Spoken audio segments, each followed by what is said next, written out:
بسم اللہ الرحمن الرحیم۔ السلام علیکم ناظرین، میں ہوں آپ کا ہوسٹ نور حسین اور آپ دیکھ رہے ہیں میرا چینل تازہ خبریں آفیشیل۔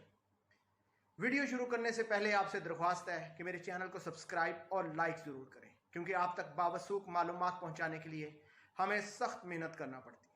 معزز ناظرین، دوا زہرا کیس کی اپڈیٹس ہیں کہ رکنے میں نہیں آ رہی۔ ہر یوٹیوبر دوسرے پر سبقت لے جانے اور ویوز بڑھانے یا یوں کہہ لیں ویوز کمانے کی دوڑ میں پیش ہے۔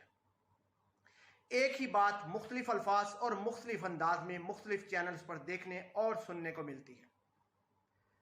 ناظرین، میں ہرگز اپنے یوٹیوبر بھائیوں اور بہنوں کی کاوشوں کو فراموش نہیں کر رہا، کیونکہ ان کی کاوشوں سے ہی آج دوا زہرا کیس زندہ ہے اور دوا زہرا کی عزت اور زندگی بھی محفوظ ہے۔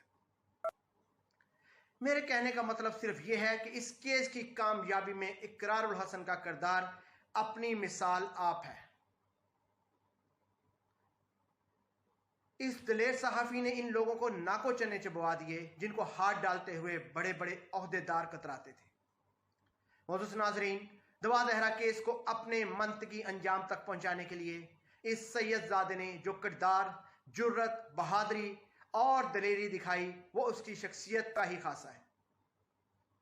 ناظرین، سید اقرار الحسن کے کردار کے حوالے سے میں اتنا پر اعتماد، با یقین اور با اعتماد کیوں ہوں؟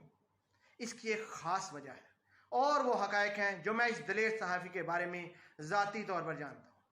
میں یقیناً اپنی رائے آپ سے شیئر کرنا چاہوں گا تاکہ تمام لوگوں کو اس گوہر نایاب سید اقرار الحسن کے مقام و مرتبے کو سمجھنے میں آسانی ہو۔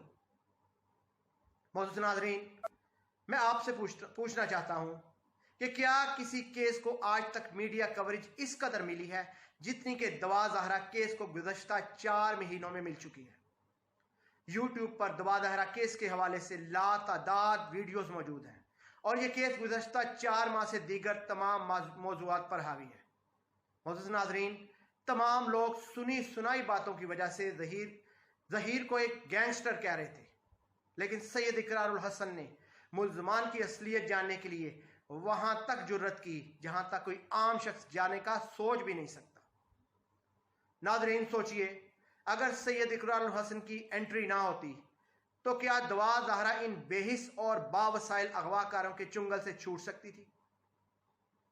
تبصرے لکھنے والے تو لاتعداد تھے، لیکن ظالموں کا ہاتھ روکنے کے لیے صرف ایک ہی شیر میدان میں کودا جس نے بادی پلٹ دی اور ملزمان گھٹنے ٹیکنے پر مجبور ہو گئے۔